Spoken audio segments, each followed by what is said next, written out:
Mattingly, Ken Mattingly, lost his wedding ring. And it's in this spacecraft somewhere, but we can't find it. So we get to the moon, we land on the moon, we come off the moon, and we start home. And then it's the 9th day, and we have a spacewalk, or EVA. And I'm the tender of the lifelines, and Mattingly's doing all the work at the back of the spacecraft. So we get that part done, and I get back inside, and the doors open, hatches open, and Mattingly's working on an experiment out about 10 feet away from the spacecraft. And I get this glint, and I look over, and his wedding ring is floating out the hatch. And I'm wedged in what was called the lower equipment bay, the LEB, and I reached for it and I missed it. And out it floated, and it was just moving really slowly and tumbling. It was a beautiful sight, this gold glistening in the sunlight. And it finally got out there and hit him on the back of the head. And well, lost in space. But that ring took a 180-degree bounce and started back towards the hatch. And about 2 minutes later, it floated back inside, and I grabbed it.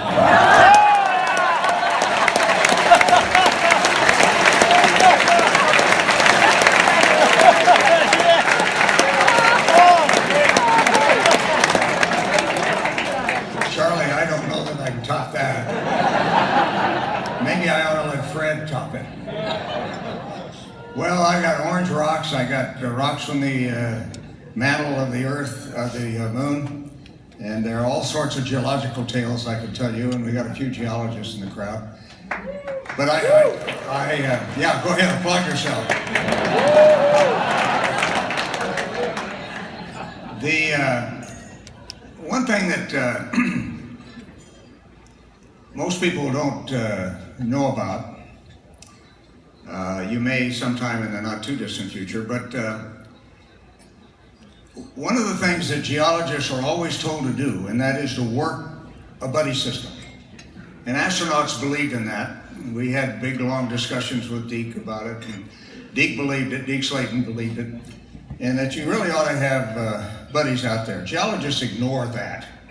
We always go out alone, pretty much, not with these great teams that now are operating, but many of us in the back in the other times really worked alone. But on the moon, it really paid off once on Apollo 17. And I didn't realize this until I was going through the transcript and hit a point in our second EVA, this is just a couple of years ago, where I did not understand what was being said or why it was being said. And I worked on it for quite a while and finally realized what had happened. We were leaving the station 6 on the second EVA, and we'd done our work there, and I was going to walk to the next station because this was a 20-degree slope, and it was awfully hard to get on the right side of the rover, as Charlie knows, on a any kind of slope, much less a 20-degree slope. And I was just about to leave when Cernan said something. And I looked back, and he wasn't anywhere to be seen. And in getting on the rover, he had done his kick to jump up on the left-hand seat, but had missed and was on his back next to the wheel, the front wheel of the rover, and he was stuck. Now, I don't know what he would have done if he'd been all alone, and of course he wasn't.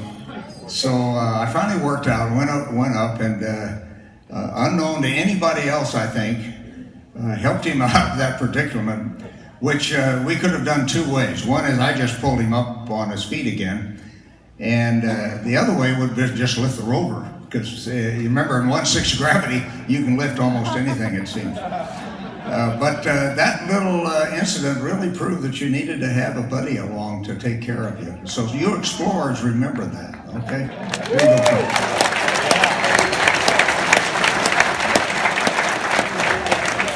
I really don't have anything funny to tell about Apollo 13.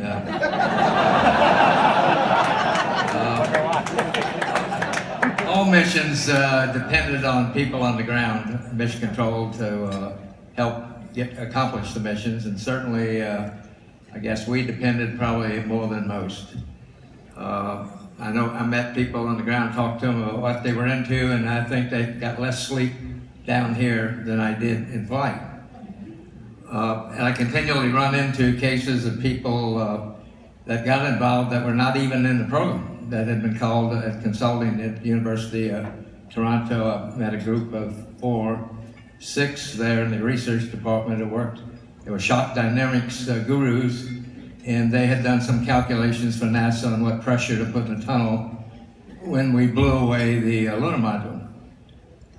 Interestingly, they in turn called a friend at University of Southern California that was another guru in shock dynamics, and he went to work with some of his colleagues and supplied a second set of data to NASA. And I complained, and one thing I complained to Ron Howard about the movie Apollo 13 was that he did not show enough of the people that were involved. And he just said, well, you know, you only got 2 hours, you can only develop so many characters. And he said, I just could not have afforded the cast. And that was obvious. He had his dad, his mother, and his brother in the movie. So, at any rate, I thought it did a good job of telling that teamwork, although very limited as to the number of people that were really involved to get us back.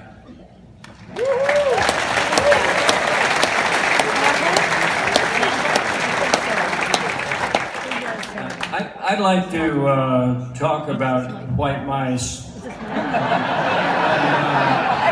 When Neil, Buzz, and I returned from the moon, a lot of scientists were worried that we would have brought back with us some harmful pathogens, and therefore we should be locked up in quarantine for 2 weeks, which we were in the company of a couple of dozen white mice.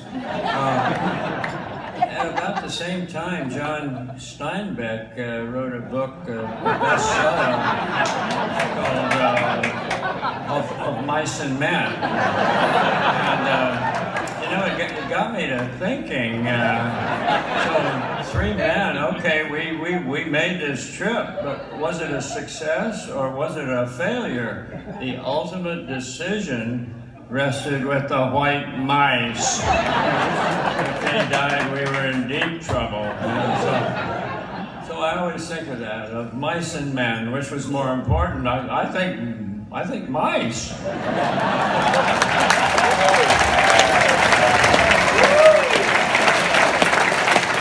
Okay, you've heard about going to the moon. You've heard about a couple of guys that were on the moon, what they were doing. I'll take a little different tack. Let's talk about housekeeping for a minute. Housekeeping in space is every woman's dream, because it's probably the cleanest place you'll ever be in your life, and it never gets dirty, really, because the air conditioning system kind of keeps it clean. But there are a couple of things. We had to eat, we had to sleep, and we had to drink stuff, and I'm just one little thing about all that. At the end of all your days, when you've had your fill of drinks and food, generally there's something else that you have to do. We were very crude back in those days. We didn't have any fancy appliances to give us a hand. All we had were plastic bags.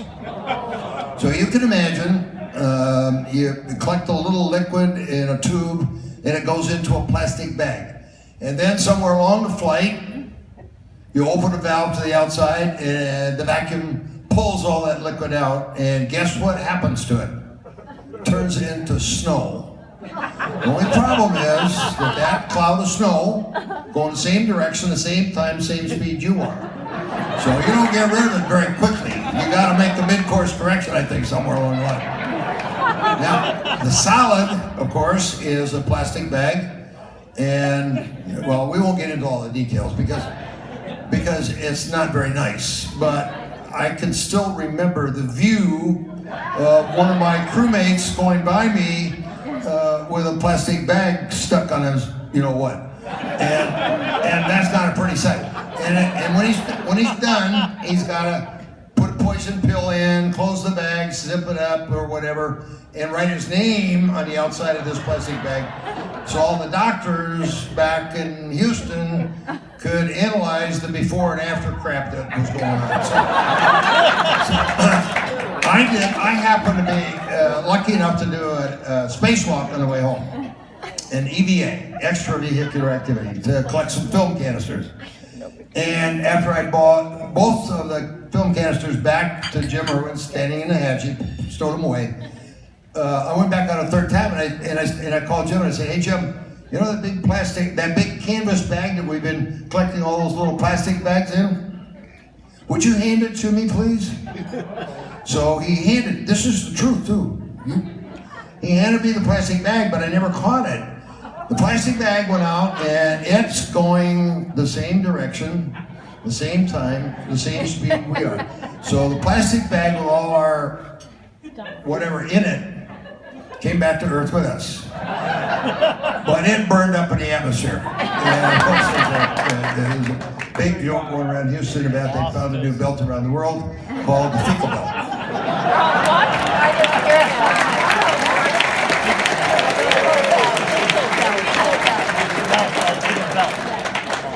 Well, actually, I was sitting here and I had no idea what I should be talking about, but you just gave me an idea. If you look up here, every one of these guys came after we did. And they were dependent a lot on what we did and what we wrote up and what have you, but sometimes they didn't pay attention. And it also took us, 3 crew assignments before we finally ended up flying that first mission. But I'll never forget, after about at least 3 or 4 days, as long as we could hold out. And we had the room there, and we had the little bag like my friend here likes to use.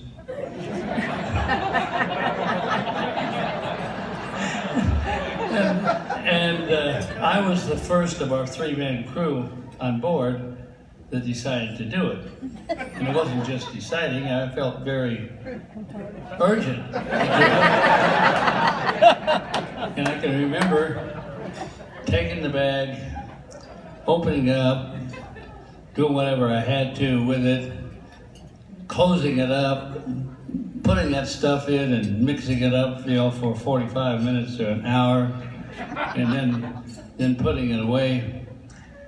And then the next day or so, I wrote a memo about it, how to do it. I was not being facetious, I was trying to be helpful to guys like you when you had to do that. I'm not sure that they ever read it. Everybody went through it themselves. And the only problem we had with that, there was 3 of us, and we were there for 11 days, so that's like 33 man days. I think that before it was over, we had like 11 or 12 of these little bags. And one of the problems was, must have been about halfway through the mission, and we were having dinner, and the chocolate pudding that was in it, the dessert. Oh no. And the bag was cracked, and it was leaking out. And so, what to do is, and I think Wally, he says, "Hey, here, put it in the bag." So we put that chocolate pudding in the bag, put the bag away with the rest of our bags. Never thought another thing about it. When we got back, it turned out it took the outfit that works for these things, and one of the lady doctor persons, she finally came to us and says, "I can't find this, and this." And so we told her, it took us a while, but then we remembered, she says, "Oh, you gotta look at those bags." Next thing we know is the next day she comes back and says, "I found it. I looked in every one of those bags. It was in the last bag."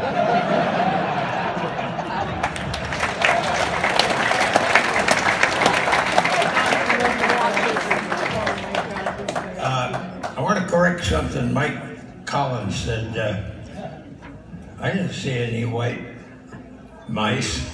But he and I were jogging up and down the hallway in the quarantine facility. Now I want you to remember that our commander, Neil Armstrong, gave me a real good piece of advice.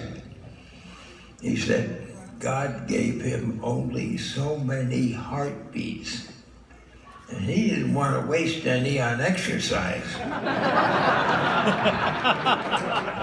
So back before I took that to heart, Mike and I would jog up and down the hallway, and we looked down, I did, and we saw a crack in the floor. This is a quarantine facility. And the ants were crawling out, and they would go back out again. I'm basically a transportation person. Someone gets us into orbit, and we got to go somewhere else. And then we get to some place, and if they built it right, we'll make a landing. It's not that I don't know anything about landers, but it's how you get from one place to another. And I call that an orbit-to-orbit transfer vehicle. Instead of launching and taking everything to the vicinity of the moon and then coming back all the way, you change to a special orbit-to-orbit, high thrust, low thrust. Low thrust, it gives you more time, save fuel for cargo. You can mix a little bit of that for a crew. So this is kind of a bit different. You have a reusable lander, you join up with it at the moon, you leave, the lander goes back. You come back to Earth orbit, you graze the atmosphere, you buzz the atmosphere. Perfect. Okay, so the people on the ground pin down your orbit, then they launch up commercial crew, they rendezvous, the old crew goes back, the new crew goes up and waits for the next crew. Why didn't they think of this before? But this gateway, you're gonna find a lot of people say, oh, we need the gateway. You don't want the gateway. I'm gonna use the first four elements, wire them together, use them as a power supply in low Earth orbit for an ISS lab. 3 of them. Research, science, technology. So that we can get the inflatable guys and other guys from going up to the space station. Waste money, we gotta bring that, not be paying for that all the time. Okay, the second one is microgravity, much better than we can do at the ISS. And the third one is artificial gravity. We're gonna want to do artificial gravity for a lunar cruiser around the moon out, and a moon of Mars, a Phobos cruiser, and a Earth-Mars cruiser. And we intercept these with the orbit-to-orbit transfer vehicle with a buzzcraft. One more thing. Who does all of this? The U.S.? No, we don't want you taxpayers paying for all of this. We have a coalition of nations. But we got to use up the billionaires here.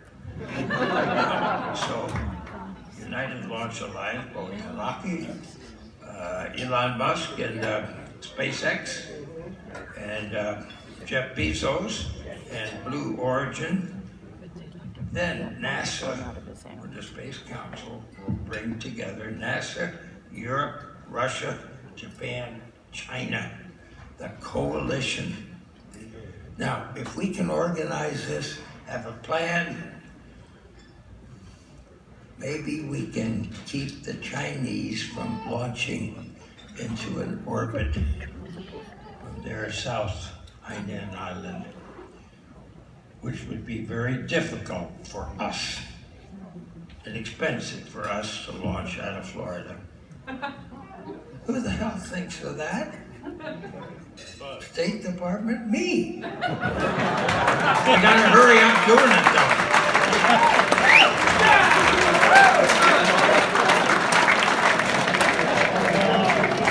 How do you follow that?